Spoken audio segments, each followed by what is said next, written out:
asalaamaaleykum mbokk yi asalaamaaleykum askan bi salaamaaleykum internetu Dak Médina seen émission moo ñëwaat politique bu ko fu waxtaanee li nga xam ne moo xew sur l'action politique du pays. ki nga xam ne mooy Fadel Konaté muy président départemental des jeunes de Bokk Yaakaar. bokk gis-gis du moins voilà nga baal ma bokk gis-gis bu Pape Diop. boo gisee sax may def lapsus bi da ngeen bokk gis-gis. nekk bokk yaakaar gars yi doon wax ne mburoog soow fële la mais dafa mel ni yéenay gloria bi lu ngeen ci biir xëy na lu moo tax ma def la lapsus ma bàyyi la nga présenté wu wax ñu un peu yow yaay kan wax ñu sa jaar-jaar. man maa tudd Fadel Konaté. nekk président des jeunes de département de bokk gis-gis. maa jiite 19 communes yëpp man maa ko jiite waaw. yu nekk Dakar yëpp 19 communes yëpp man maa koy jiite. yàgg depuis 2012 ba 2023 maa ngi ci parti bi. musuma xaadi musuma découragé maa ngi si woon di si liggéey bu ayib léegi nag man Fadel léegi nag génn naa si bokk gis-gis maa ngi ànd ak benn mouvement bu tudd sunu yitte góorgóorlu PDG madame Thiam moo ko géré.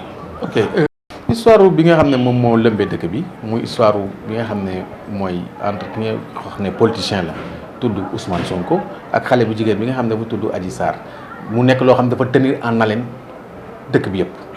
yow en tant que politicien. waaw nga nekk ci landerneau politique bi ban jàngat nga ci am xëy en tout cas loolu man na du ma si wax loolu mu ngi si loxo yoon loolu sénégalais rek ñoo mën a juger. wax ñi wax ne yoon amul ci dëkk bi gëmuñu ko trop yow ci nga bokk. non yoon am na ci dëkk bi ndax ku nekk si yoon ñu teg la si yoon. yow gëm nga yoon. yoon am na. ñi ko gëmul nga yaakaar ne amuñu raison ne li tax yoon gëmuñu ko amuñu droit. dañoo amagul yoon dañoo musagul am problème ci yoon rek bés mi amee problème ak yoon dinañ xam ne yoon am na si dëkk wala amul ci yoon dëkk boo nekk si ko loolu neex wax. ok yoon am na si dëkk bi. ñu dellu si waxtaan bi nga xam ne moo la fi indi yow ñi dañ la xamoon ne yaay président wu des jeunes yu bokk gis-gis bu Pape Diop. waaw nga yàgg fa trop parce que depuis 2012. ba 2020 yaa ngi fa. waaw mais yow bi ngay falu jeune bi ñu lay fal nan nga faloo nan la falee. dama ñëw man lépp forcé wu ma ko. dañ ma xool ba seppali ma jox ma ko ni ma jiiteel. dañ la fal ci assemblée générale. waaw da ngeen toog ci néeg nii rek. après non déedéet chaque boo élection jotee damay dem ci terrain bi.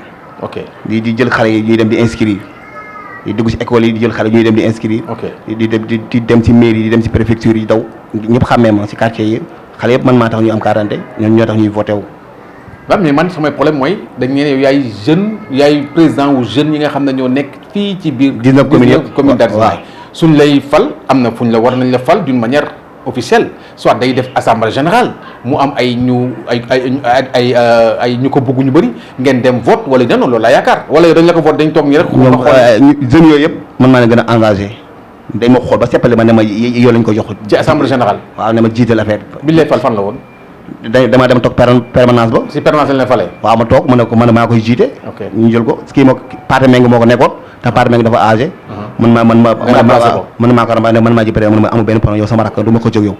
remplacé ma jël ko di ko doxal nag nekk président des jeunes.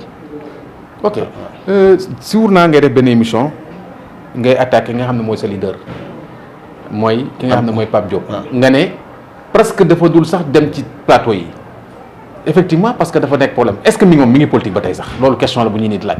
waaw Pape Diop dafa war di génn luubalul yoon topp ko ci dara élection rek lay génn su paree dem toog këram bu pare na si ñun loolu koy defoom da du génn si médias yi da du génn si réseaux sociaux yi loolu koy defoom. xanaa loolu dafa bokk ci la naqari moo tax nga jóge fa. non léegi jóge nekkatuloo fa. non naqaruma ndax dama nekk si parti bi depuis 2012 ba 2023. ma daj ci lu nekk. gisoo ci sa bopp. gisuma ci sama bopp muy tabaski bu jotee man maa jël sama xaalis bopp man en personnel ñu may àndal ci la laa ne ñëpp xam nañ ma man maa jël ñu may àndal man maa leen di jàppale si aide tabaski yi. ndax bokk si kenn mosuma yëkkati 100 francs ne ma am parti bi mosuñu ma ko yox maintenant Amath Thiaw moo yëkkati xaalis bi ne ma am man maa la ko may jàppale ma ko. lépp ñu ni ñëpp dañuy wax ne Pape Diop ku tabe la en tout cas dañ ko koy bàkkee. waaw ci am na xalaat. wala dafa am ñu mu tabe ñu mu tabewul. man de si ñoom. man Fadel man de Pape Diop defaluma dara topp naa ko suba ak ngoon musu yëkkati dara ne ma am yóbbu ko seen kër am yóbbu ko sa waa koñ man gisuma ko. kon yooyu bokk na ju la naqari. hormis loolu lan moo la naqari ba nga génne bokk gis-gis. ndax dafa am ñoo xamante ne dañoo nekk ci parti bi damay dem sur le terrain su ma leen ooyee téléphone duñ ma jël. muy ñan par exemple ay responsable lañu. ay responsable yu parti bi di jege. seen responsable est-ce que ci xam bëriwul de. non am na. Pape Diop laa ci xam. ak ci Jaxate Moussa Jaxate ak kan encore. Moussa Jaxate yéen da ngeen bëriwul yéen kii wootu leen de. ok Moussa Jaxate su sama. jigéen sax xamuñu kan ñoo fa nekk seen parti bi daal pratiquement benn nit la après. parti bi mu ngi dox Moussa Jaxate mooy porte parole. non doxul moom. waaw seen parti yi day nërmelu. dëgg la parti bi dafay. bi ngeen demee élection def sax yéen a ngi def coalition benn député ngeen am. dëgg la parti bi dafa doxul Pape Diop moo ñu gëstuwul moo ñu jàppalewul ñi ma jàppale ay jeunes dafa war a wàcc ci terrain bi dem ci commune yëpp ñu koy est-ce que bàyyiwul politique ba waxu leen ko.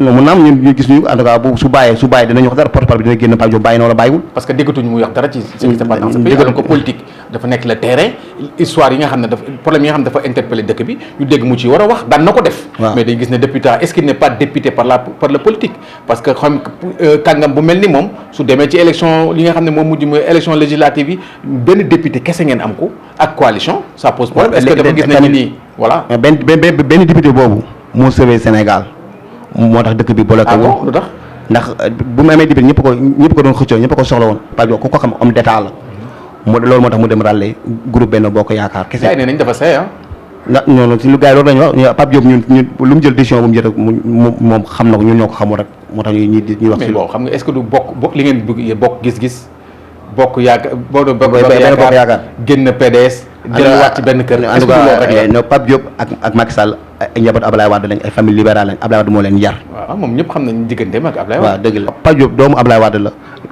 mais sa doom est-ce que li Idrissa wax sa doom di nga ko jiñ loolu. non xam na rek Ablaye Wade Pape Diop du ko topp dara Pape Diop koo ko xam yar nga ko xamee ak tey ak dal. waaw loolu moom dañ ko koy nangul. c'est un homme d'état amul yenn wax yi moom yenn kàddu yi yenn problème doo ko dégg. moo ñu jàngal yar ak dal ak tey moo tax ñu fu ñu dem rek dañuy respecté yar bi Pape Diop ñu ko gisee. ok léegi ñu ñëw encore ci li la génnee foofu yow lan moo la nag réellement ba nga bàyyi ne bu hormis li nga fi wax tudd léegi. waaw ndax man bu élection jotee damay dajale samay nit. dem permanence ba man maay fayal sama bopp sama taxi bopp bu ñu ooyee bu ñu mobiliser man maay jël sama xaalis bopp def ko ci car bi. te man su ma bëggee gis Pape Diop wax ay nit pour gis ko duñ ko mën a gis damay toog ak moom damay toog ne dama sa ngir yàlla dama bëgg a toog Pape waxtaan ak duñ man noonu. mais bu ñu xale léegi gis nga toog ak moom Pape Diop waxante ak moom. non Pape Diop damay vocal ma koy vocal mu may oo ma koy wax. tooguñu man waa responsable jeune nan la mën a nekkee yow nga nekk responsable jeune département nga am problème ak c'est ki nga xam ne mooy sa leader. dafa am ku nekk si suñu diggante ku tudd Salam Base mooy ne chargé des élections Pape Diop am secrétaire man dama ñëw ba si ñëw man dama ba si moom mu ne ko Salam ñun xale yu ndaw yi dañoo bëgg a toogoo Pape Diop pour waxtaan ak moom situation dëkk bi mu ne ma waaw pendant yi def na ay at ba léegi affaire bi nga xëddeen ñu toog ndax bu dañuy def réunion permanence ba ñu ne Pape Diop du ñëw dara ba permanence ñun xamuñu da koy jot wala jot ñu gis ñu suñu bopp ñun ay xale. mais li ngay wax ni Fadel c'est grave parce que dëkk bi ñi ci ëpp ci dëkk bi ay ndaw lañu. su dee yéen seen parti respecté wu leen ndaw yi teg ndaw yi am ñu kàddu mais j'ai compris pourquoi yéen ngeen peine pour am ay voix. waaw ndax campagne yi man sama koñ ñëpp ma xam. ndax dama am mais yow yamul sa koñ parce que da nga ne les 19 communes d'arrondissement département Dakar. waaw 19 communes kàngam nga fa war a doon. waaw campagne bi ñun jeunes yëpp commune 10 communes yëpp am nañ fu nekk 10 personnes man. fu nekk nañ ko mu nekk 180 personnes. ci 19 communes yëpp 10 fu nekk 10. mu nekk 180 personnes am nañ ko. ndax bu su Pape Diop bu ootee rek bon su ma leen ootee ñoom dañuy mobiliser ak ku nekk jël sa carte ñuy daje foofu permanence dolliwaat. yow pratiquement suñu jëlee ci bureau politique est-ce que yéen yaa ngi dem politique parce que war nga bokk normalement li nga wax ni bureau politique bi war nga ci bokk. soo bokkul waroo ci sori. non man ci bureau bi bokk naa si. mais dañuy indi ay réunion sax. ndax dañuy réunion temps ñaata at ñuy réunion leen. presque ay depuis. élection yi ngeen jigéen ñëw. waaw ba kon yéen parti élection rek la. waaw président moo def loolu président local lay génn. président kon daal élection ngeen kii bu élection jeexee faaletu leen Sénégal. waaw après moom président Badio mooy def loolu élection lay génn ba pare si ñun dañuy def réunion nii rek réunion parti nii nii. ah mais comme parti yi da ngeen nax ñi nii rek yéen parti chaque 15 jours dafa war a réunir. mais loolu mooy dundal parti. par un mois génn ndax leader politique yëpp dañuy taxaw di seet seen di nemmeeku seen leader yi. mais seen leader bi daal etude jaay jën yi moo tax day jaay jën nag loolu mooy problème bi de jaay jën dafa amul jot de est-ce que loolu moo tax il est dans son business. waaw business la en tout cas ñun daal parti bi kenn du ko sacrifié ñun daal ay xale yu ndaw lañ. bala parti di retraité ñu xale ñu gis ñu dem seeti leneen. mais yéen fan ngeen bokk yéen a ngi opposition wala yéen a ngi parti ñun ba léegi ñun daal ñun Pape Diop dafa ne dafa bokk si groupe. da ngeen ngarale yéen a ngi fii yéen a ngi fee. waaw kenn xamul fu ngeen nekk. ñun dañuy bokk si groupe waaw man génn naa bokk. yow moom bokkutoo booy kon yow warutoo leen waxal. man bokk naa bokk gis gi génn naa ko. génn nga léegi yow fi nga nekk fi nga bokk léegi parti la. parti benn mouvement la. mouvement mais du parti. waaw mais nan nga mën a génne ci parti dem ci mouvement. ndax mouvement bi bi ñu ko formé le 2 février 2023 bii. am na 3 mois. ndax madame Thiam moo ko jiite ñu gën ko xamee si PDG. ndax dañoo bokk vision mu xam ne ñoo xam ne liggéeykat la dafa engagé di dox social di dimbali néew de doole ñoo tax topp ko. madame Thiam boobu kan la. madame Thiam si Bougane la nekkoon. nekkoon deuxième si Bougane après mu génn créé mouvement am mbooloo lool ñëpp topp ko dafa am na yar liggéeykat la ci terrain bi lay nekk chaque jour. mais moom dafa génn ci Bougane mais mi ngi ci politique bi. mu ngi politique chaque jour. moom 24 heures 24 mu ngi ci terrain bi. yéen fan ngeen bokk ci parti au pouvoir mouvement présidentiel bi. non wala opposition bi. opposition lañ bokk. opposant ngeen. waaw kon d'accord ndax bokk na 2024 dañuy bokk ci élection yi. ok moom ci moom day nekk candidat. waaw day nekk candidat. gars yi dañuy wax ni. non tuutee xam lekkam baax ngeen wax loolu yéen. non madame Thiam ñëpp xam ne ko liggéeykat la. ku ko xam madame Thiam man xaw ma ko. madame Thiam su dee nekk leader yenn état yi ñi war nañ ko xam trop. waaw dina génn si médias yi dina def sorti am mouvement bu ñëpp a ko xam suñu yitee góorgóorlu la tudd. kon yéen est-ce que bokk ngeen F24. waaw ñun waaw. demoon ngeen ci kii passé bi ñuy yuuxoo gars yi yeneen yi demoon ngeen fa bokkoon ngeen. non yuuxu fa. yuuxu fekk leen fa. no politique yuuxu fa da ci ànd yoon la ñuy yuuxu nit. mais demoon ngeen yéen a ngi woon foofu. bu ñuy yuuxu Khalifa Sall ak bu ñuy yuuxu. Pape Djibi. yéen a ngi Pape Djibi Fall waaw yéen a ngi foofu. man demoon naa seetaan. mais yéen seen leader demul woon.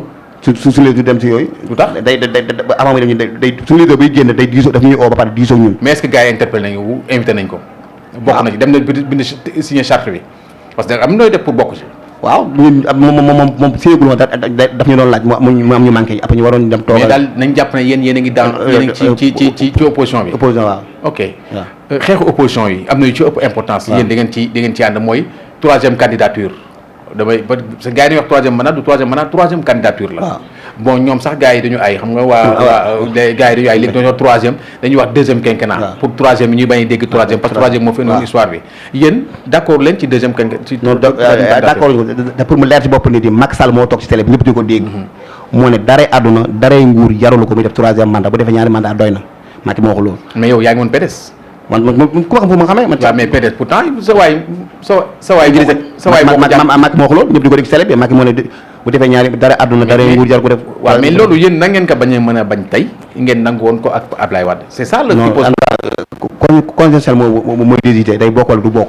waaw mais li nga wax nii yéen mun leen ko constater parce que yéen PDS ñëpp mën nañu wax 3e candidature ba mu des yéen ñi fa dëkkoon jóge fa parce que yéen dañ ko soutenir jàppale ko da ngeen soutenir 3e candidature bi dem wut si ay constitutionnalistes ba ñu dem ba ngeen seen candidat ngeen teg ko dem aux urnes tey mun leen ça fait ça sonne mal ngeen ñëw di waxu 3e mandat en tout cas ku def ñaari mandat muy président dañoo dem dafa war a am limite muy maire yeeg président yeeg député yi dafa war a am limite. loolu moom c'est d'accord man je suis d'accord ak li nga wax ni dëgg la rek mandat ba jeexal na. waaw c'est que mandat dafa war a am limite. waaw dafa am waaw. bon am ñu ko d'accord am ñu ko d'accord. loolu moo war a am. voilà ku def waaw dafa am limite. parce que ku def mandat mais ñaari yoon 2 ans nga bàyyi. waaw ñaari mandature rek la président war a am mais les maires am na ñoo xam ne 3 4 5 mandats les députés 3 4 5 mandats est-ce que du nekk problème aussi. non parce que dañ ko war a def mu nekk quelque chose boo xam ne ñëpp am ñu bëri buñ demee ba nekk ci électif yëpp dafa war a nekk mu nekk ñu am uniforme. ku def ñaari mandat maire da nga war a parce que ñii kaas yu bëri ne 3e candidature 3e mandat ñoo xam ne ñi ngi nekk ci député ay 3 4 mandature am na ñoo xam ne ay élus lañu 3 4 mandature c'est un problème munoo kaas lii fii nangu ko fële du nekk problème yéen ci yéen politiciens yi comme yéen. ñoom gars yi bëri seen intérêt personnel la ñuy xeex. bon ça sont les politiciens. kese sa mbokk yi ñoom seen bopp rek la ñuy xeex. mais ça fait c'est un problème ñun les citoyens on a un problème avec les. ndax yow sooy falu da ngay xool da ngay politicien bu la nawee rek sa cadre leen la nawee da ngay wax dëgg nga am fulla am fayda ñu nit topp la. ok seen kii bu bees bi ngeen nekk nii mouvement bi. waaw lan mooy sabab bi lan mooy vision bi fan ngeen bëgg a jëm. waaw ñun dañoo ñëw def di génne politique génne benn politicien boo xamante ne dootuñu amatul politique xam ne politicien am na ay xaalis la ñuy joxe dañuy ñëw ba defar Sénégal di dox ci ndaw yi te leen xëy di dox ci santé bi. loolu la politicien bi wax de. li waxoo dara lu bees di dox di dimbali néew de doole léegi pour incha allah pour ñu am nañ vision pour defar Sénégal. lan la nit war a mën a dégg ci yéen ngeen wax ko pour mu bàyyi lu mu nekk topp leen wala musul nekk dara mu ñëw topp leen lan lu bees la mën a dégg ci li wax seen discours bu bees bi. waaw man si damay njëkk a ñëw pour ñun xam nga benn président moo fi toog dama koy lancé na gestu baykat yi si àll bi. dimbale leen sonn nañ lool ñëw ci santé bi la. waaw ndax fii soo feebaree doo mën a faju.